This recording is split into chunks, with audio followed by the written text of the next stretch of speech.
But what does it all mean for you? With a new administration and a new president in the White House trying to put an end to the war. I didn't know the historical context, what the state of Israel means for them.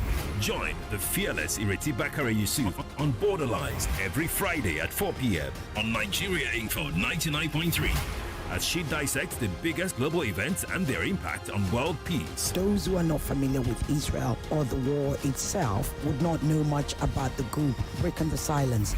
No spin, no propaganda, just deep insights and fearless conversations on the geopolitics shaping our world. People who will call and start telling you about the Bible prophecy about America and everything. See, America is not in the Bible. There's some people who, yes, they share the ideology of, yes, we and these people, we are equal, but they can't speak up.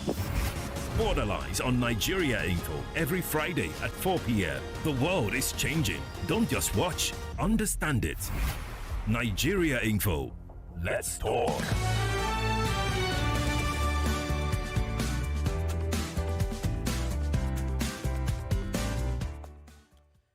Good afternoon. How are you? It's been, something like, I'm not sure, 3 weeks? Although it feels much longer, perhaps even 4 weeks, I'm not quite sure. Yes, it is 4 weeks, because we would have come back last week, if not for the football. Borderlines is back, and I am excited to be back here on this hot, very important chair, the seat, to which I feel blessed to be on every single week. Not just because I am special, but because of the whole team. That's my producer, my executive producer, and the rest of the team, the digital team, etc., etc. But also because, most importantly, there's a lot going on in the world. A heck of a lot. And without Borderlines, who's going to break it down for you? So on Christmas Day, something happened.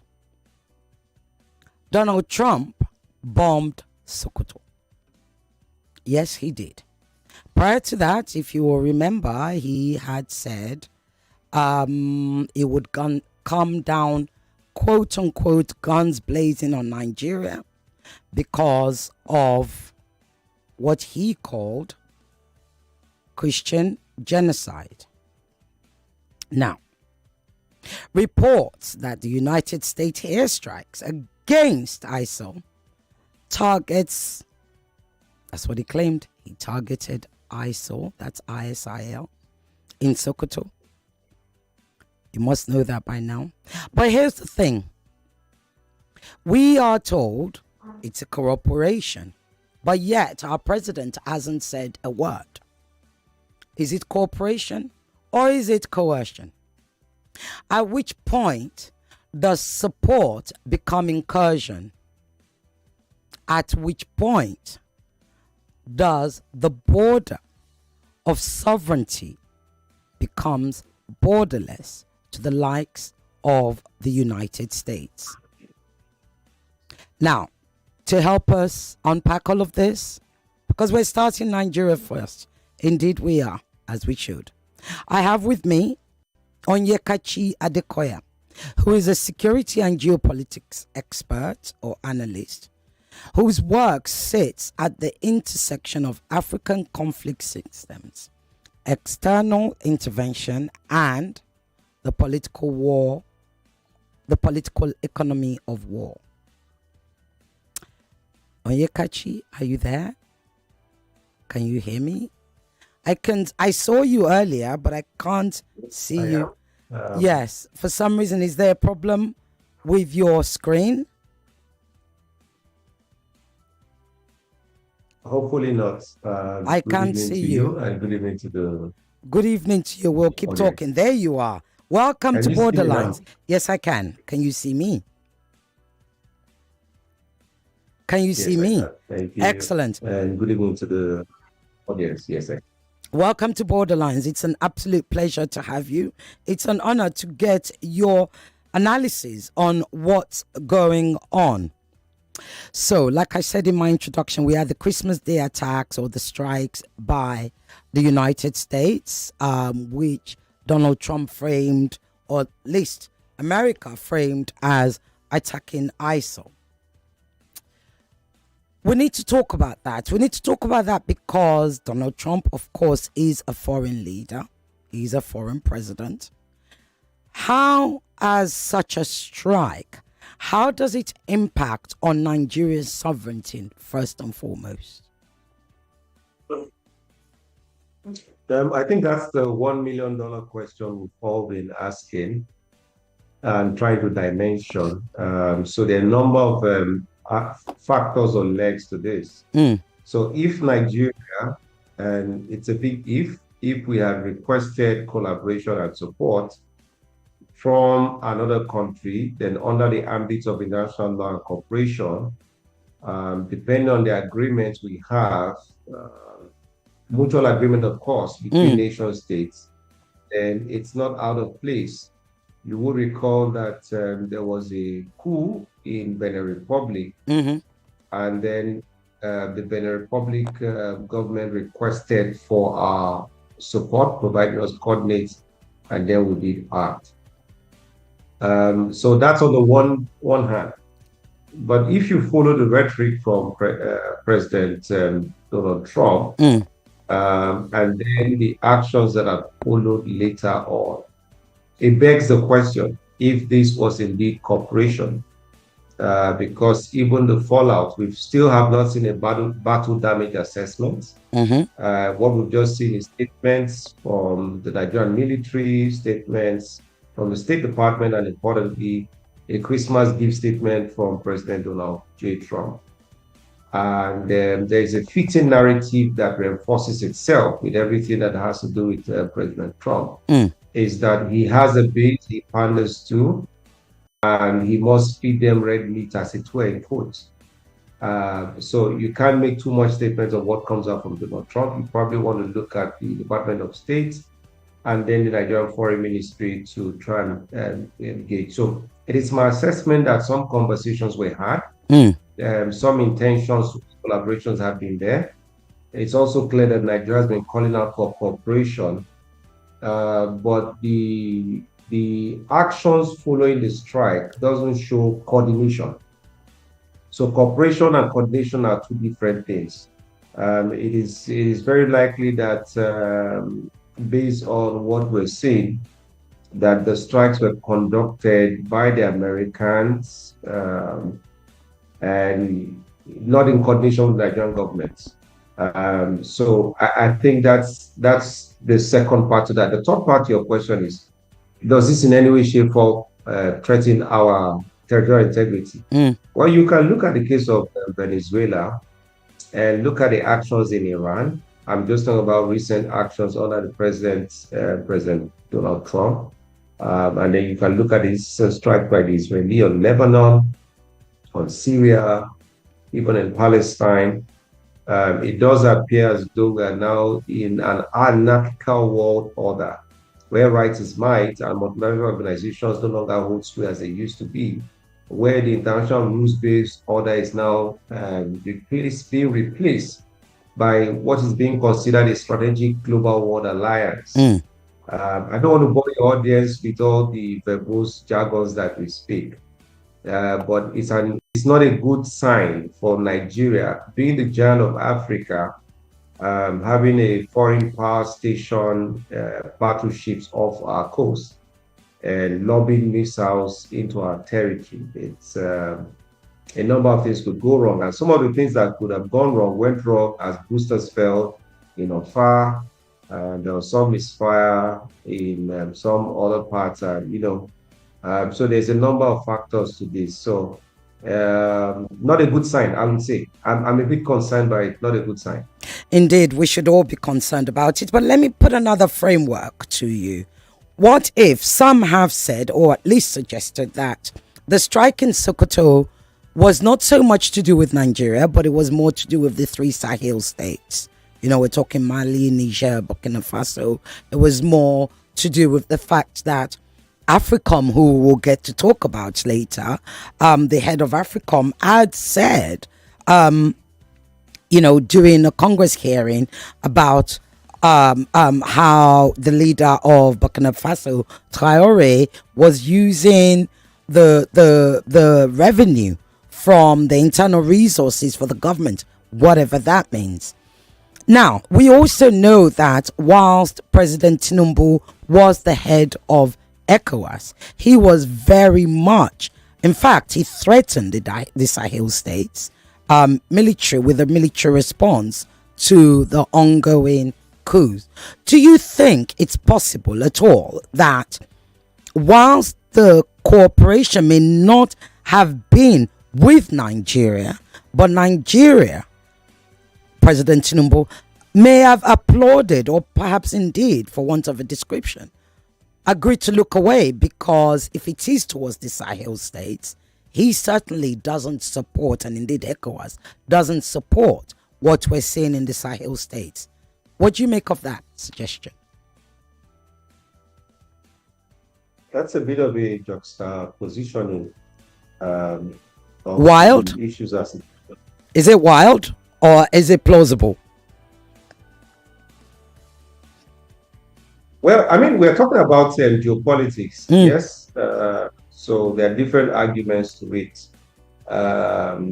I've heard bandied around a misapplication of the Monroe Doctrine of the United States of America. And then people forget that James Monroe, what now become the famous Monroe Doctrine in his December, I think it's 1882 speech, was talking about the removal of European influence from the Western Hemisphere. That was the argument he was making, and that there should be no hegemon determining the affairs of the nation states in the Western Hemisphere. As a matter of fact, the Monroe Doctrine is a non-interventionist doctrine. It wasn't seeking to replace the European hegemon with an American hegemon. But anyway, here we are now. There's a talk about Monroe morphing into the Monroe Doctrine, which people also mistake the fact that President J. Polk, who oversaw the American-Mexico War that led to the annexation of Texas and all the other parts of Arizona, Nevada, and the likes, was seen as an expansionist American president. So fast forward to our own domain, you must understand that you are not a great power if you do not influence the happenings in your own hemisphere. Okay, so Nigeria is supposed to be an hegemon in the West African space and being a major player on the African continent, and therefore being a significant player on the world stage. So yes, Nigeria would have interest in what happens at its own backyard, you know. So yes, if we play politics of our own interest, then good and fine. If it benefits our interest. Remember that in international diplomacy and diplomatic relations, your foreign affairs office is not there to further the interests of another nation state other than your own interests. Okay, so if we're looking at it from a geopolitical angle, to say that if it had been, no problem. So there's a fair point to make there. And as a matter of fact, some also argue that why did the reason why the US did not strike the Northeast, where we consider to be a target-rich enclave. When you look at the Mandara Mountain and the hamlets and the small islets around the Lake Chad axis, where you have a number of significant ISWAP Boko Haram presence. But the US chose to strike in the Northwest, striking Lakrawa, which they later classified as ISWAP. But there's nothing to suggest on the ground that they are affiliated to ISWAP. If at all, calling from the Maghreb, they are more affiliated to Al-Qaeda in the Maghreb than ISIS. But just for the purpose of geopolitics, Lakrawa, Ansaru, and the other armed opposing groups within that axis may form a bit of a destabilizing force from the Sahelian states, seeking to create a bridgehead in Nigeria, in the northwestern part of Nigeria. And if they achieve that bridgehead, recall when you saw the Russian flag flying in Kano. Yeah. So I mean, you can put one and two together to say, okay, maybe the strike in Northwest was not just signaling, it was also countering an incursion and a bridgehead being created from the Sahel and area states into Nigeria. So that's also a geopolitical angle. It says if the president had looked the other way just for that thing, then again, it's all interest. Now, in this case, it would not just be Nigeria's interest, it will be America countering growing Russian influence, which is already entrenched in the Sahelian states. And then, if we had lost Benin Republic, what that would have meant is that a significant part of our 923 kilometers landmass in border would have been boxed in from Chad to Niger to Benin Republic. The only outlet we'll have as a regional power would have been the Atlantic Ocean, because to the north of us, northeast of us, northern Cameroon is also facing one destabilization or the other. Absolutely. So if perhaps there was some symbiotic arrangement where, you know, the US could strike the Northwest whilst not solving our problem, but forestalling a bigger problem, then you can argue, yes, you know, there's a case for that. But my worry is that if there was collaboration and coordination, then the US should have been striking the Northeast and parts of the North Central if truly the concern was Christian genocide. But again, like we say, it's all geopolitics. Nobody expend hard-earned dollars just to further your own interests. Indeed, indeed. And an excellent point that you make, because again, that was the other question. Why Sokoto? Why not, you know, the North Central, since, you know, the noise was about Christian genocide?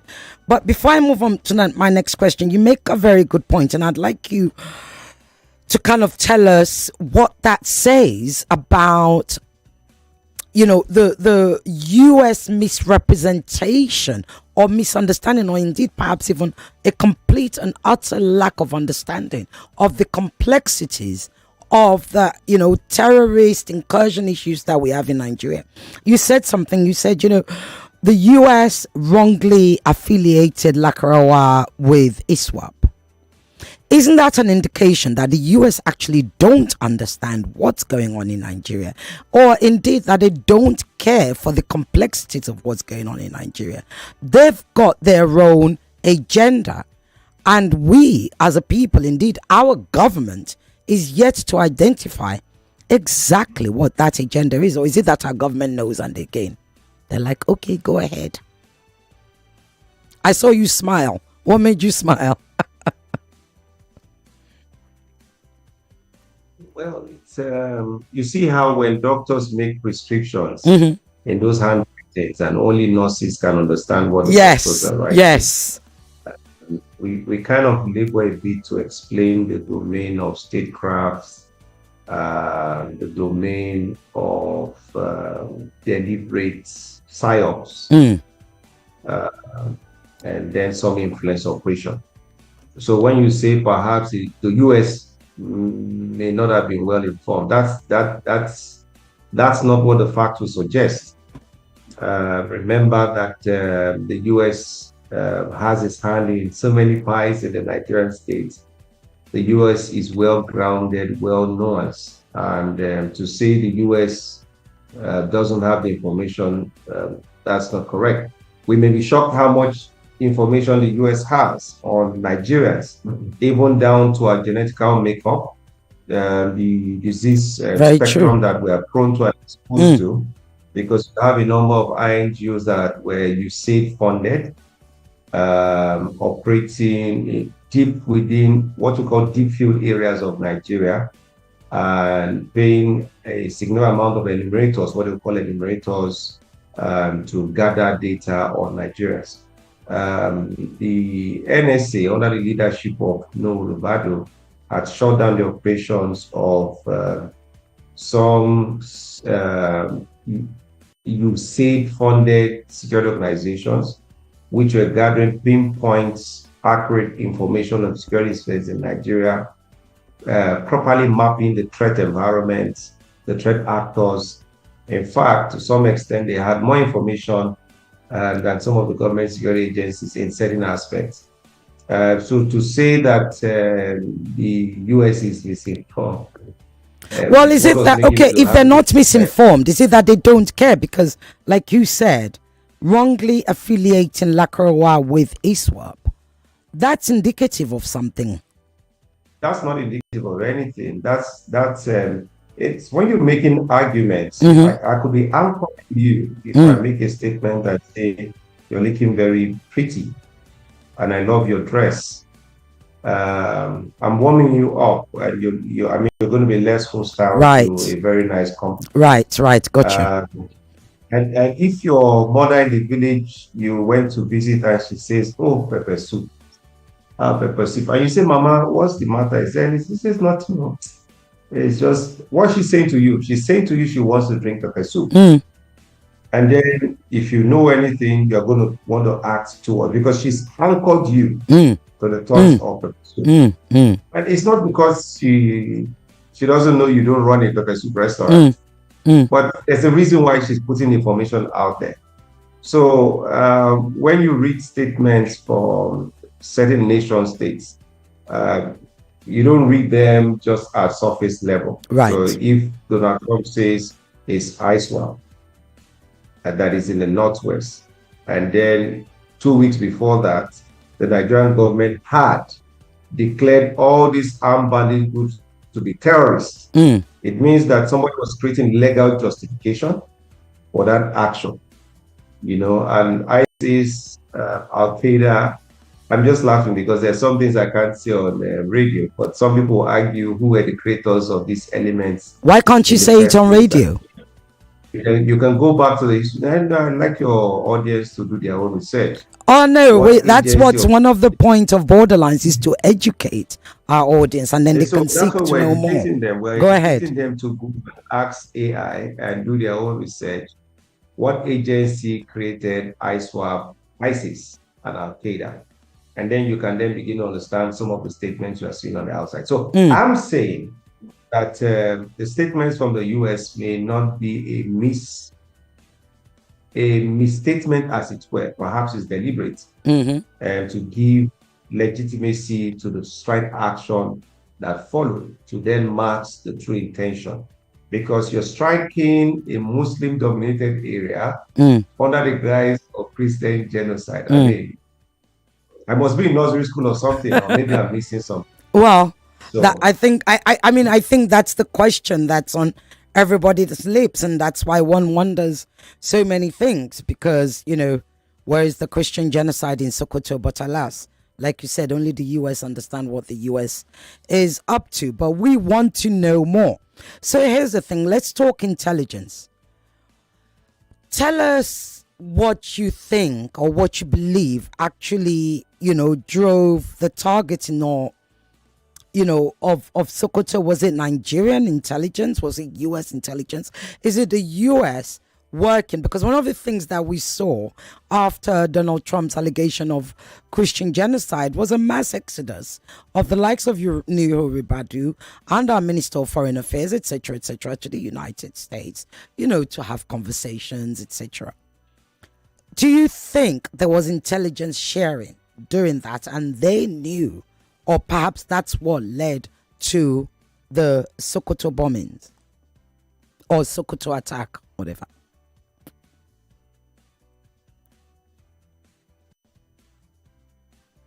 You are smiling a lot. I'm curious. So I think my question makes you smile. Yeah, you're asking very interesting questions. And I've been accused of not providing simple answers with us. So I'm smiling because there are no simple answers in any case. No, there isn't. So the US has never stopped sharing intelligence with the Nigerian states. Of course, we have an intelligence sharing agreement. What we seem to have done was to operationalize an agreement reached in 2024, sometime in August 2025, pursuant to which strikes happened.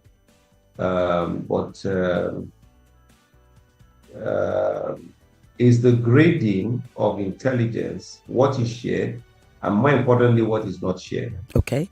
And I insist that it's not for lack of intelligence, either on the parts of the Nigerian states or the Americans, that certain actions happen or do not happen. To the contrary, there is sufficient intelligence. Let's even stay with what we know in the Nigerian state. The DSS has a station chief in every local government in Nigeria. And that station chief has his responsibilities, he has his deliverables. So we cannot say that there's no intelligence, so there's intelligence. What was shared were not in the official communication channel, but if we follow reports on the ground and eyewitness reports, it was said that some hours before the strike, the terrorists were seen running out of their enclave with strong claims even to the local populace that a strike was coming because they had noticed some form of aviation platform circling that area before the strike. So maybe not only the Nigerian government and the US government were in on information sharing loop. Maybe the terrorists also had intelligence also, you know, such that post the strike, neither the US nor the Nigerian government has been able to show us dead bodies. There's no battle damage assessment. So when you talk about intelligence sharing, you see me having a smirk on my face and asking, was that what led to the strike? Listen, also, there's intelligence is, again, borderline. This is borderline. This is borderlines. So there's what you call open source intelligence. Intelligence you can glean from the open source. Source intelligence will tell you that, you know, these people are there. There are instances where the Nigerian security force will tell you that we know this is where they are, but we don't have the armament, the ammunition, and capability to go there.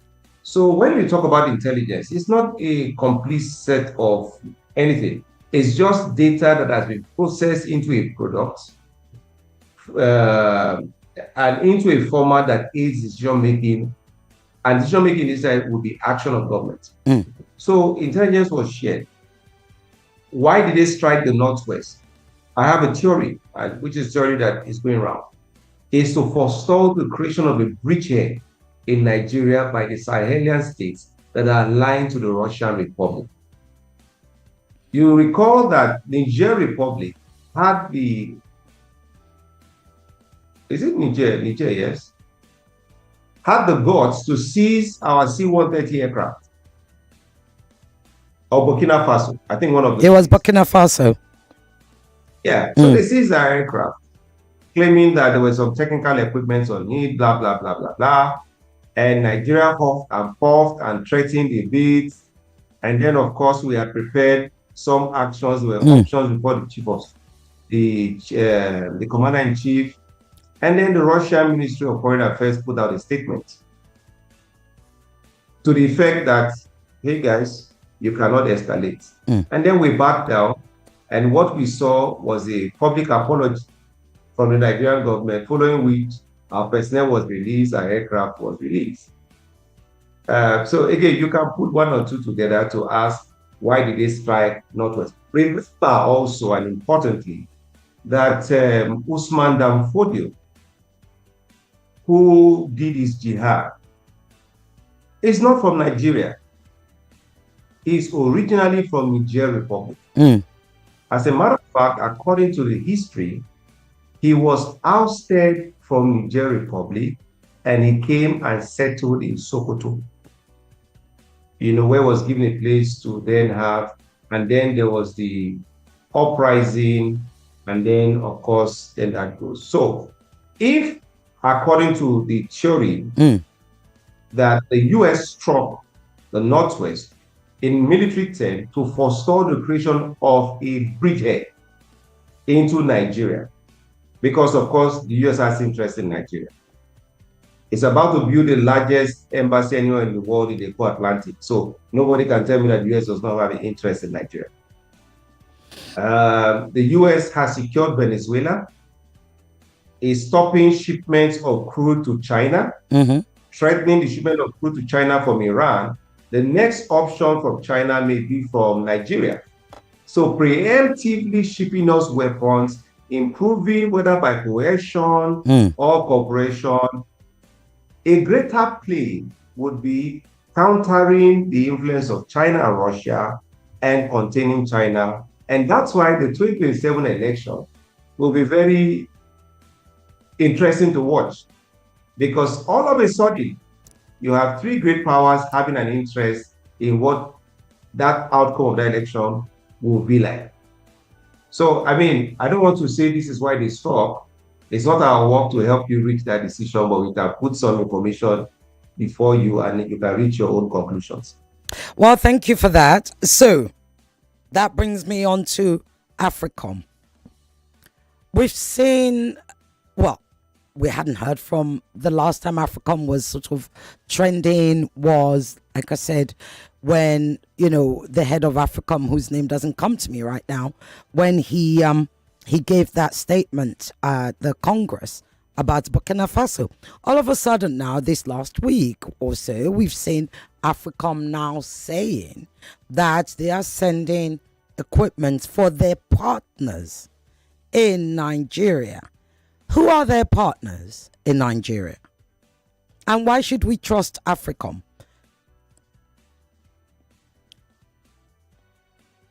Well, you don't have a choice but to trust AFRICOM, as it were.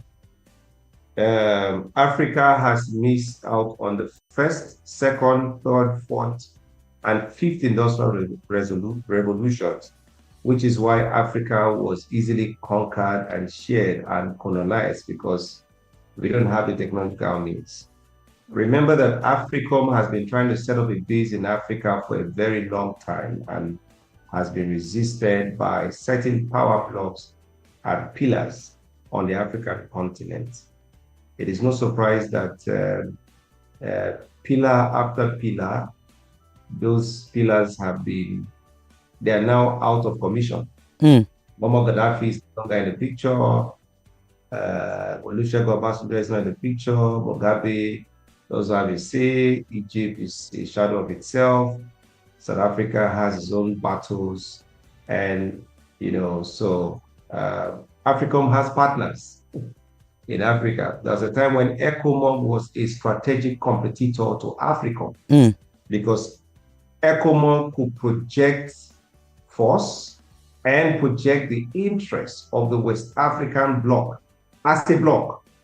And, they were able to, at least on their own merit, resolve the issues in Liberia, Sierra Leone, and the rest. So it's interesting to see that some will argue that it is not by coincidence that AFRICOM now has partners in Nigeria. Anyway, so we fast forward to the gifts. Some argue that since the procurement of the lobby services by the Nigerian government, which is perfectly fine and perfectly legal, and I support it completely, that we're now seeing a smoothing out of relationship between the United States and Nigeria. And of course, the gift states are part of it. Now, the American government and the Nigerian government has remained tightly on what was supplied. But if we follow the 2025 supplies, certain satellite communication equipment, encryption equipment, some level of ISR capability, sorry, that's intelligence surveillance with reconnaissance capability, and the lights were supplied. But I don't think that one shipment in a Boeing 767 air freight aircraft will dramatically change the cost of events on the ground. But it's a token, and it's a token in the right direction. And the positive side is that once you see the Americans have done this, America and Europe is now in what you call an overt geopolitical contest now. It used to be covert before. The Europeans created the euro to rival the dollar. And I don't want to go back into what happened in the aftermath of Second World War and how the pound sterling was dethroned. And then you have the US dollar following the Bretton Woods Agreement. And then, the unhinging of the dollar to gold in 1971. And I could bore your audience to sleep on some of these issues. So, yes, long and short is that of necessity, AFRICOM has partners in Nigeria. But interestingly, in Africa, the US has the highest level of partnership, what you call the highest level of non-NATO strategic partnerships with countries like Morocco, Algeria, I'm not sure, maybe Egypt or one other country. The bilateral agreement with Nigeria is just called strategic partnership. So it's just at a very base level. So maybe this is growing into something more significant. We've seen the uneasing of military supplies to Nigeria by the relaxing of the Lehi law, which I found was very interesting because Extremely. the US supply equipment to Ukraine, I'm not sure they have the most fantastic human rights record. They don't. Neither does the Arab states.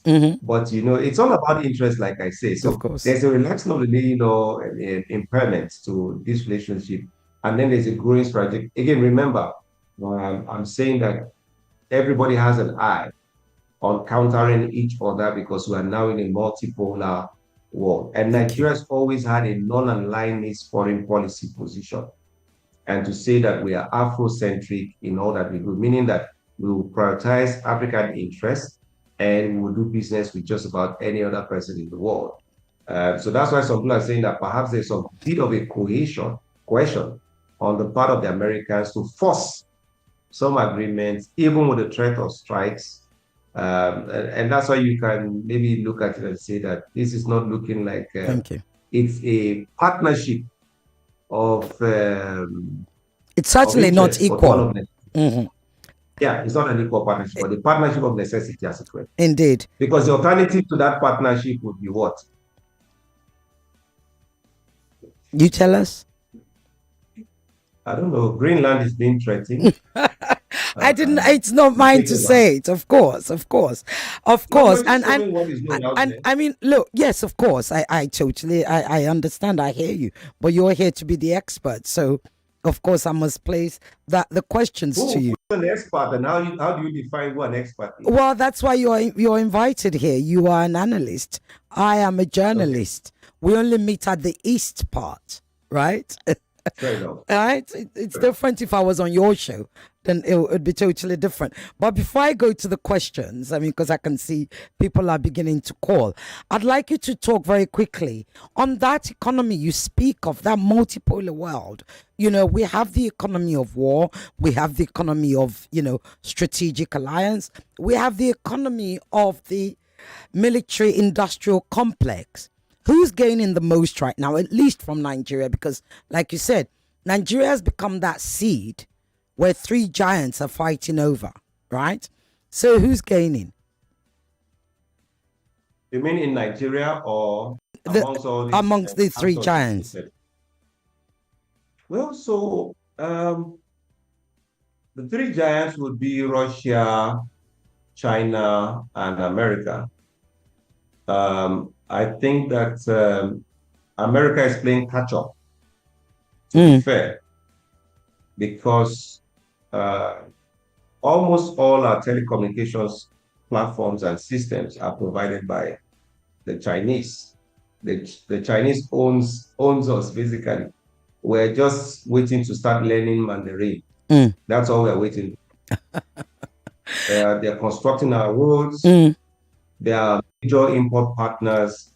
And it makes sense why the Jonathan administration was pursuing a direct currency swap between China and Nigeria, which some argue led to the ouster of Jonathan because it was threatening the position of the dollar. Okay. Before this American hostility flared up, this current administration had gone back again to the direct currency swap and had started selling crude in Naira. Not benchmark a dollar.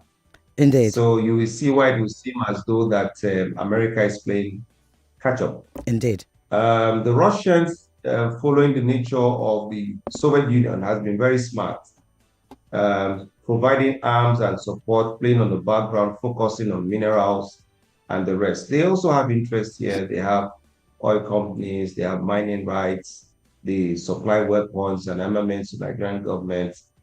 So I think that they are fairly positioned. But being an English-speaking country, we historically are more disposed to traveling to the UK and to the US and having a number of our relatives there. So in terms of the soft side of things, we are more aligned to the West, but in terms of government and run of government and the necessities of statecraft, we are pursuing strategic balance. Yeah, I need you to wrap up so I can answer the calls. We're running out of time. Yeah. Go ahead. Okay, thank you. Hello. Happy New Year to you. How are you doing? I'm very well, Titi Lokpe. How are you? I'm fine. Thank you. Your question, please, very quickly. Let me say, first of all, that the reason why Nigeria is here is because we had bad leadership. There's leadership vacuum. In the first place, if you had ambassadors in America, for instance, for the past 2 years, that problem could not have arisen. And again, last year, that's 2025 now, the Congress talked about Nigeria issue. There was nobody to represent Nigeria. So it's probably because of the bad diplomacy, the bad foreign policy. That's why we are here. And there's nothing we can do until maybe this government goes away. Because so what's your question, Titi Lokpe? We're running out of time. Now, the question I want to ask now is about Trump. His belligerent rhetoric. He's spoken about the Greenland. We saw what he said with Cuba, what he said with Colombia, now of Venezuela. Does he think that belligerent rhetoric is suitable for the new world order now? And thank you. The Europeans are no. I've got to go, Titi Lokpe. Sorry, we don't have the time, unfortunately. Yeah, so that's it. So what does he think about that? Okay, all right. So, Onyekachi, if you could write that down, what do you think of Trump's belligerence? Okay, I'm coming to the next call. Hello. Hi, Sister. Good evening to you and your guests.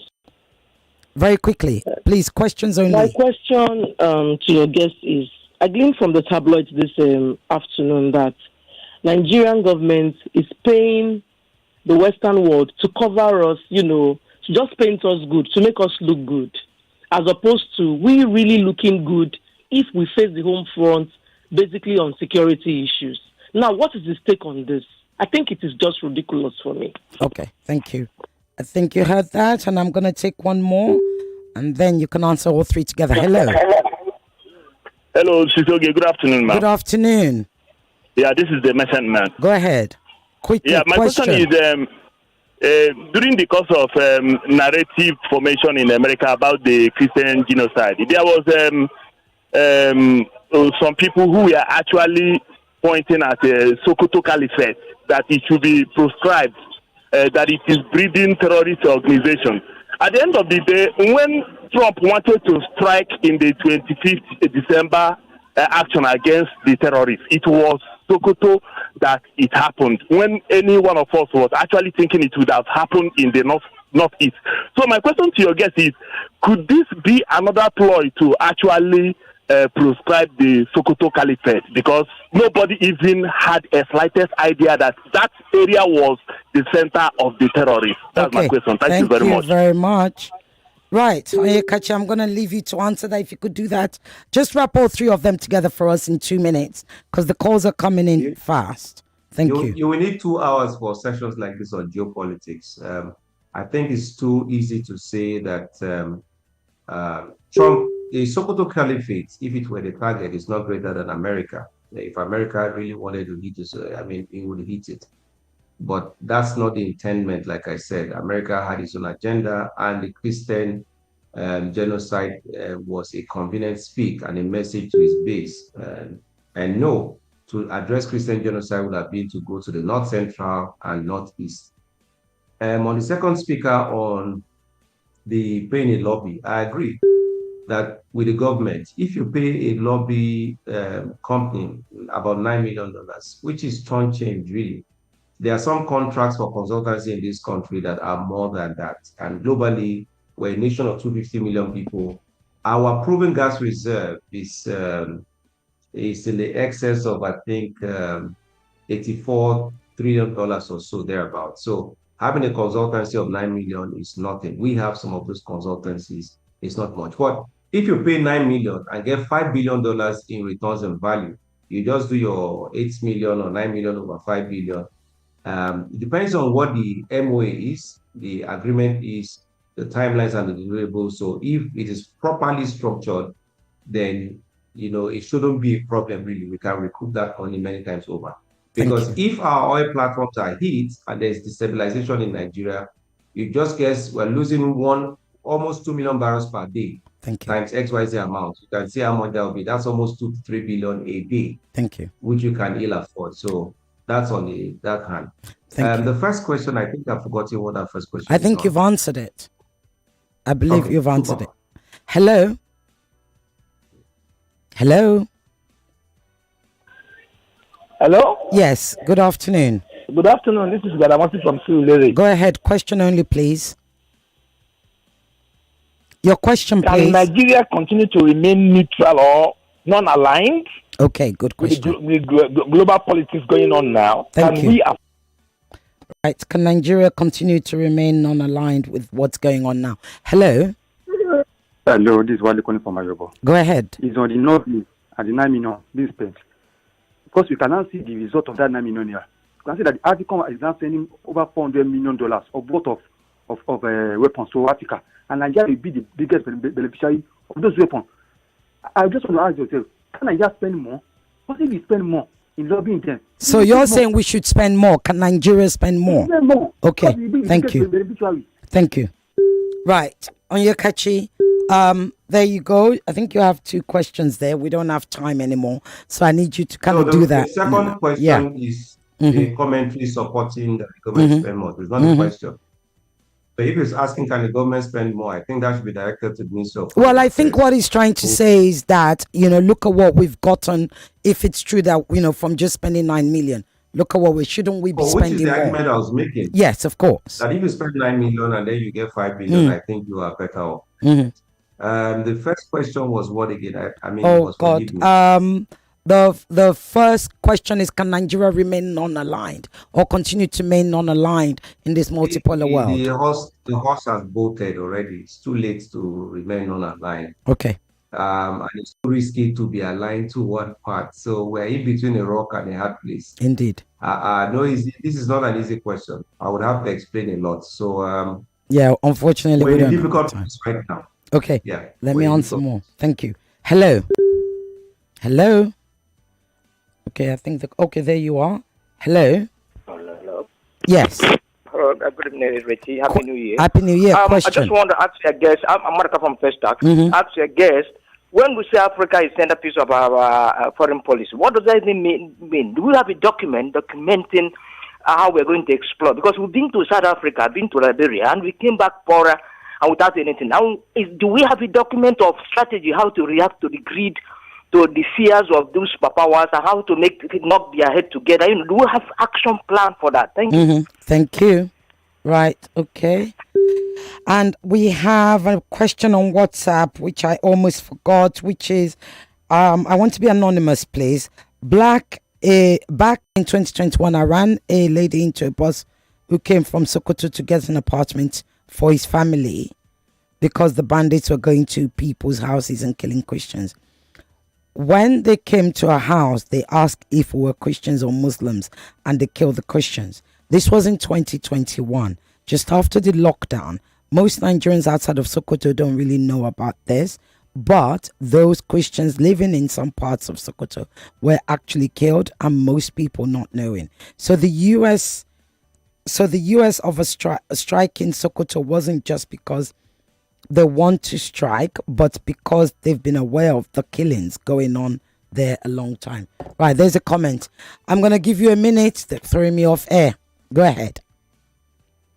Okay, so I think what you're saying manifesting in the Northwest is all those areas were likely Hausa. It's Hausa land, really.